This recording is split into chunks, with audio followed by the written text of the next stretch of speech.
भाइयों बहनों मित्रों वाला नारा आपको याद होगा। भाइयों बहनों मित्रों, मैं 2 करोड़ रोजगार दूंगा, मैं काला धन खींच के लाऊंगा। कितने काले धन आ गए? लोगों का जो काला धन था ना वो पकड़ा ही आ गया। 2 करोड़ रोजगार मिल गया, 15 लाख खाते में आ गए। बताइए चाचा, शिक्षा पे टैक्स लगा है कि नहीं लगा है? शिक्षा पे टैक्स, कोई टैक्स नहीं लगा है शिक्षा पे। झूठ बोल रहे हैं, झूठ बोल रहे हैं, झूठ बोल रहे हैं। नहीं सबित पात्रा बनोगे चाचा।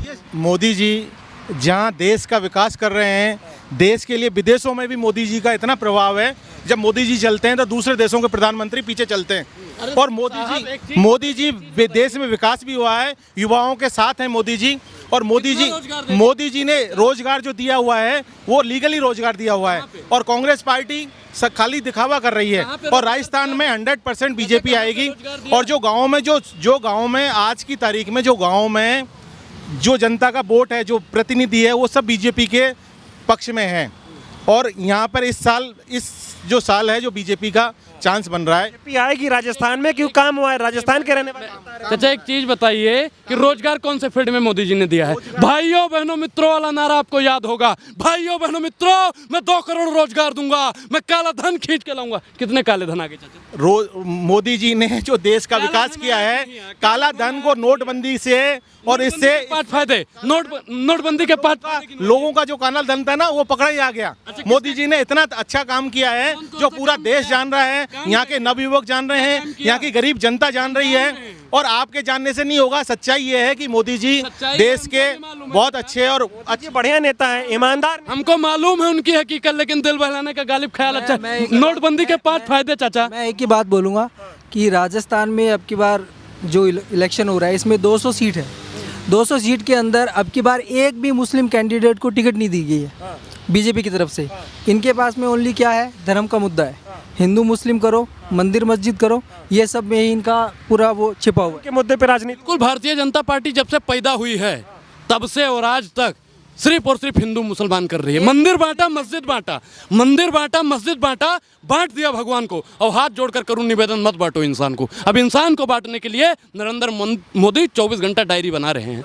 वो आके यहाँ पे हिंदू मुस्लिम की बातें भी नहीं, हिंदू मुस्लिम की बातें हो रही हैं, पर कानून सबके लिए बराबर है। यहाँ पे ना तो मुसलमान है ना हिंदू है, सब एक हैं भारत में। और अपने मोदी जी इतना पक्ष नहीं करते। मुसलमान क्यों करते हैं? अभी भैया आपने बताया हिंदू मुसलमान है। जो व्यक्ति लायक है उसको उन्होंने टिकट दिया है, और जो लायक नहीं है उसको टिकट भी एक भी मुस्लिम लायक नहीं।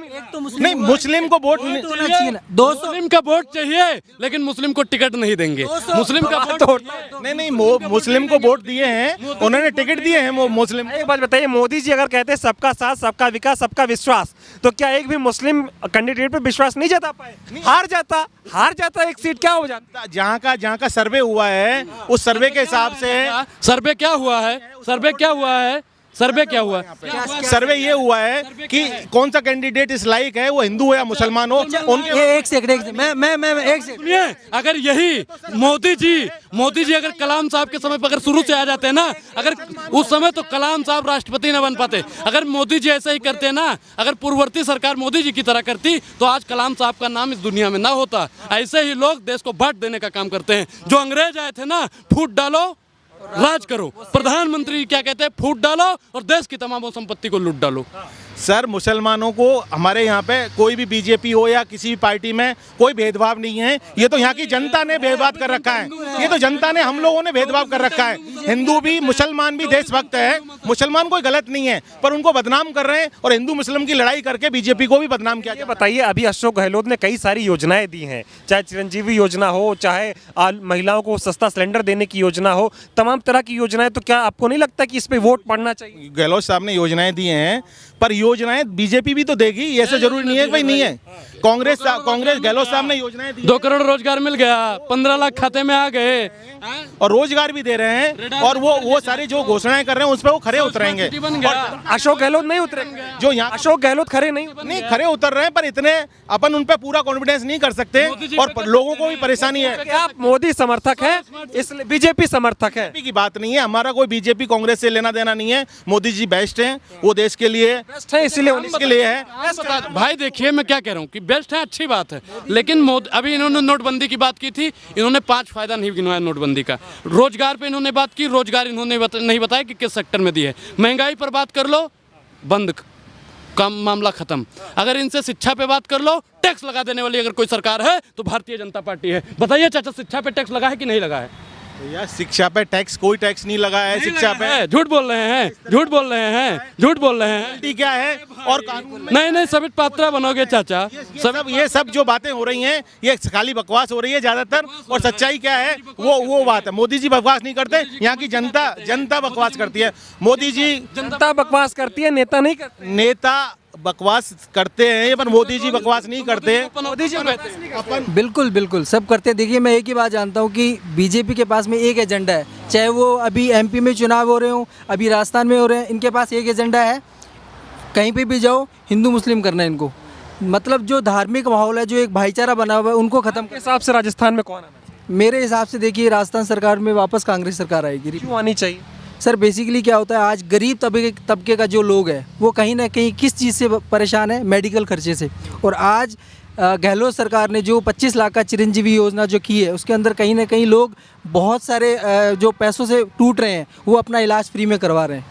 और कहीं ना कहीं शिक्षा में भी उन्होंने बहुत ज़्यादा योगदान दिया है। आज जयपुर की या फिर मैं कहीं आसपास के जितने भी लोगों की बात करूं, उन्होंने इस चीज़ में गरीबी और मतलब सब लोगों को साथ में लेके चलने का काम किया है। इसलिए कांग्रेस सरकार वापस आएगी। मोदी जी भी तो कह रहे हैं हम आएंगे तो आपको बहुत बेहतर सुविधा देंगे, विश्वास नहीं है उनकी गारंटी पे? मैं मना नहीं कर रहा हूँ, लेकिन मोदी जी जो बोलते हैं वो करे तो सही।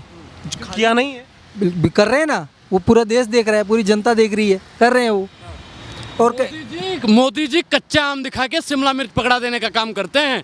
प्रधानमंत्री नरेंद्र मोदी के अंदर अगर हिम्मत है तो जितना वादा राजस्थान में किया है ना, उत्तर प्रदेश में करके दिखा दें, उतना मुक्त दें ना। और राज्यों में जहां इनकी सरकार है वहां पे इनको नहीं देना है एक भी योजना। जहां पे कांग्रेस की सरकार है वहाँ पे इनको ख़त्म करना है, क्योंकि वहाँ पे हिंदू मुसलमान तो चलता नहीं है, वहाँ पे फिरी करके शासन में बैठ जाना चाहते हैं। आखिरी सवाल आपसे पूछूंगा, क्या लग रहा है आपको? अभी 3 दिन बचे हैं, 25 को वोटिंग है, यहाँ पे 60% बीजेपी आने की संभावना है राजस्थान में। ये ऑल राजस्थान का सर्वे है, ग्रामीण क्षेत्र का, शहरी क्षेत्र का।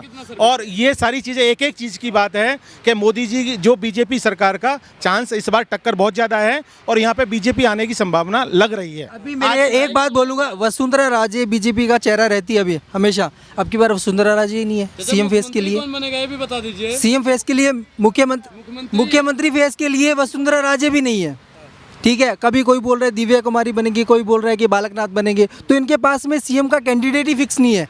तो ये क्या चुनाव लड़ेंगे, क्या ये जीतने की बातें कर रहे हैं? लड़ नहीं पा रही चुनाव बीजेपी। बिल्कुल हाई दिख ही नहीं रही है बीजेपी। एक बात बताइए, जो लोकल राजस्थान के जो नेता है बीजेपी के, उनसे कुछ प्रचार ही नहीं हो रहा है, तो वो दिल्ली से मंगवा रहे हैं। अमित शाह आ रहे हैं, योगी जी आ रहे हैं, मोदी जी आ रहे हैं। तो यहाँ पर आप ये देखिए ना कि कोई इनके पास में कैंडिडेट नहीं है अशोक गहलोत के सामने। मैं किसी की बात करूँ तो मेरा सिर्फ एक ही बात कहने का मतलब है कि बीजेपी के पास में ओनली धर्म के नाम पे वोट मांगने का काम है और इसके अलावा कुछ भी नहीं। आप लोग धर्म पे वोट देंगे? बिल्कुल नहीं देंगे, हम लोग काम के नाम पे वोट देंगे। किसको देंगे? बिल्कुल हमारा तो एक ही है सर, कांग्रेस को देंगे।